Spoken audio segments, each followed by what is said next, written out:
Welcome to MojoPlays, and today we are ranking the entire Yakuza franchise. It's not like this is hurting the Yakuza's bottom line. Actually, it is. Big time. For this list, we'll be going over every main game in the Yakuza franchise that was released in the West and ranking them from worst to best. We'll be focusing on the latest version of each game, so that means the Kiwami versions will take precedence. We also won't be including Fist of the North Star Lost Paradise, as although it has Yakuza elements, it does not take place in the Yakuza universe. What's your favorite Yakuza game? Let us know down in the comments. Before we begin, we publish new videos all week long, so be sure to subscribe to MojoPlays and ring the bell to be notified about our latest videos. Number 12, Yakuza Dead Souls.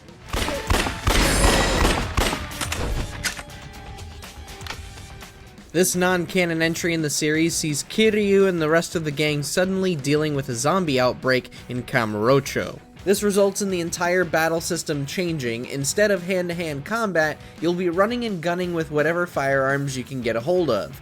Critics hated this game at the time of release, but if you can get past the incredibly janky gameplay, you'll be in for a very unique take on the Yakuza franchise, with quite a refreshing story to back it up. Plus, there's nothing like seeing Kiryu take on Resident Evil-like bosses. Number 11, Yakuza 3.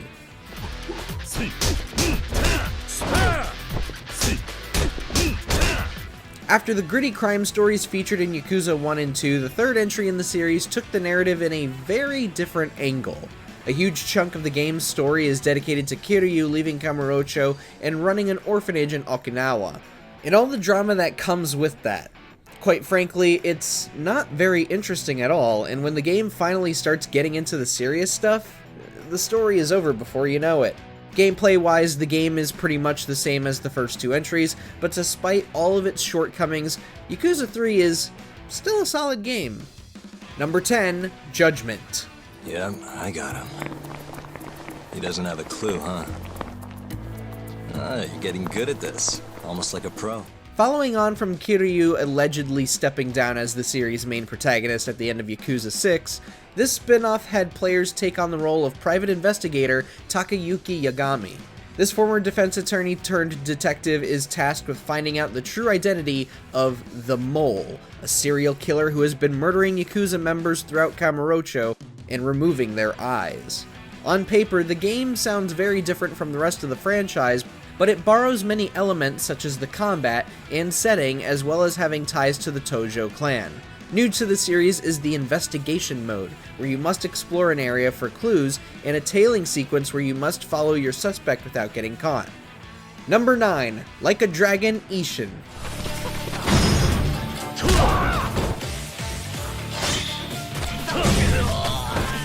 This very unique entry in the franchise sees you trading the modern-day streets of Kamurocho for 1860s Japan.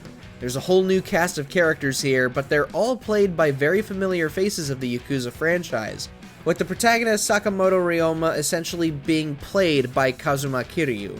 The gameplay also takes a very different direction, with both swordsman and gunman styles added to the more traditional hand-to-hand combat. For those of you who love the Yakuza franchise but want something a little different, you absolutely cannot go wrong with this latest release. Number 8, Lost Judgment. I'm here to take Mikiko home. A direct sequel to Judgment, it continues the story of private detective Takayuki Yagami.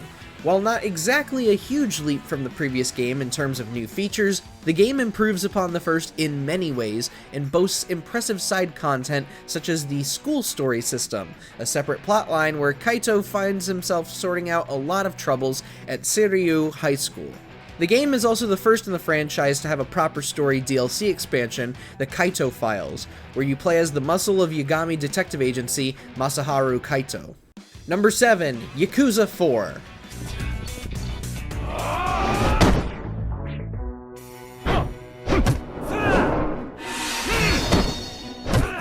After the disappointment for many fans that was Yakuza 3, the fourth entry in the series sees Kiryu's return to Kamurocho in dramatic fashion.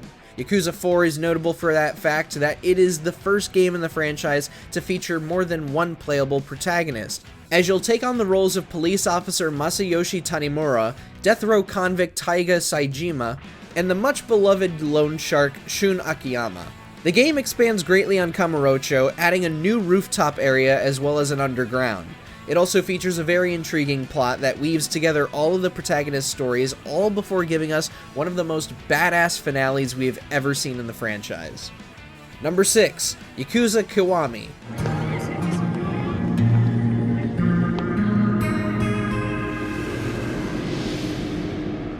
As the first game in the franchise, Yakuza laid the groundwork for what was to come with excellent storytelling and atmosphere, along with a very fun combat system.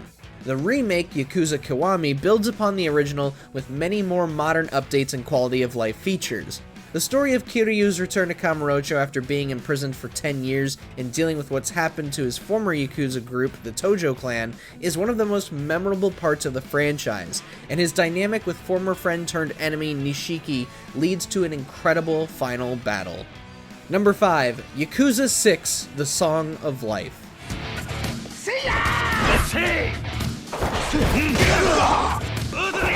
Billed as the conclusion to Kiryu's story in the Yakuza franchise, the Song of Life takes away the focus on the other protagonists that was seen in the last few games and instead solely focuses on the Dragon of Dojima as the only playable character. After once again returning from jail, Kiryu finds out that not only is his adoptive daughter Haruka in a coma after a hit-and-run incident, but she also has a son named Haruto. The search for this child's father lands him in all sorts of tricky situations with the Onomichi Yakuza, which results in major consequences to the franchise as a whole. The game is also notable for featuring the legendary Beat Takeshi, who plays the patriarch of the Hirose family, Toru Hirose. Number 4, Yakuza 5.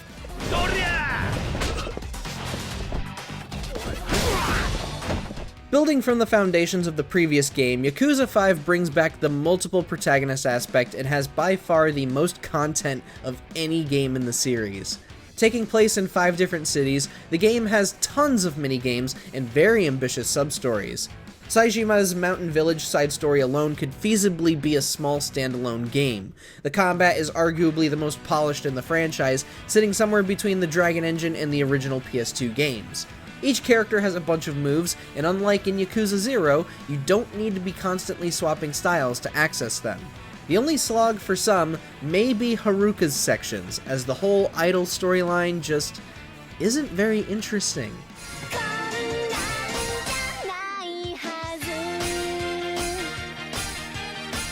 Number 3, Yakuza Like a Dragon.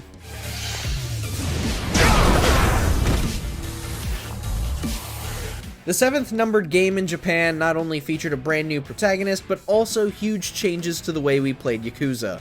The folks at RGG Studios completely abandoned the franchise's real-time beat-em-up combat in favor of a more traditional turn-based JRPG battle system, and the results were shockingly great. As for our new protagonist, Ichiban Kasuga is an excellent successor and doesn't come off as a Kiryu clone in any way. Being a JRPG, he's obviously going to need party members, and each one of them fits their roles perfectly. You get a real sense of friendship between them all. The game also features some of the most bizarre enemies in the franchise. Think of your typical JRPG enemies, but with a touch of realism. And sometimes a touch of absurdity. Really, the monkey driving the construction vehicle, that's one of the weirdest bosses I've ever encountered in a game. Number 2, Yakuza Kiwami 2. そこまで登場界は追い詰められているのか。1年前のあの事件で登場界の内部はガタガタです。 The original Yakuza 2 was already one of the best games in the franchise, improving on the original in almost every way, but Kiwami 2 elevates it even higher. The game's plot has you stuck in the middle of the Tojo clan's war against their Osaka-based rivals, the Omi Alliance, with the main antagonist, the Dragon of Kansai, Ryuji Goda, serving as the perfect foil to Kiryu. The game utilizes the Dragon Engine first seen in Yakuza 6, but makes huge improvements to the game to make it feel more streamlined, as well as featuring some of the best graphics the series has to offer. Number 1, Yakuza 0.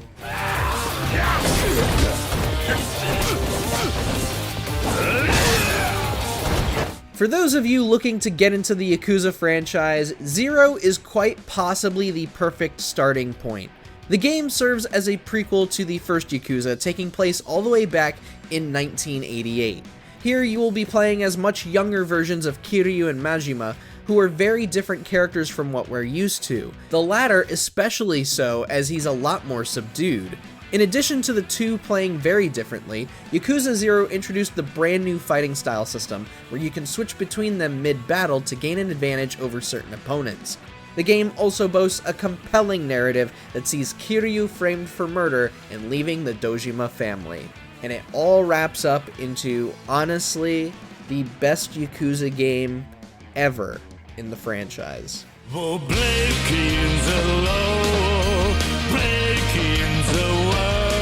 Did you enjoy this video? Check out some of our other stuff here on MojoPlays, and don't forget to subscribe for more great videos every day.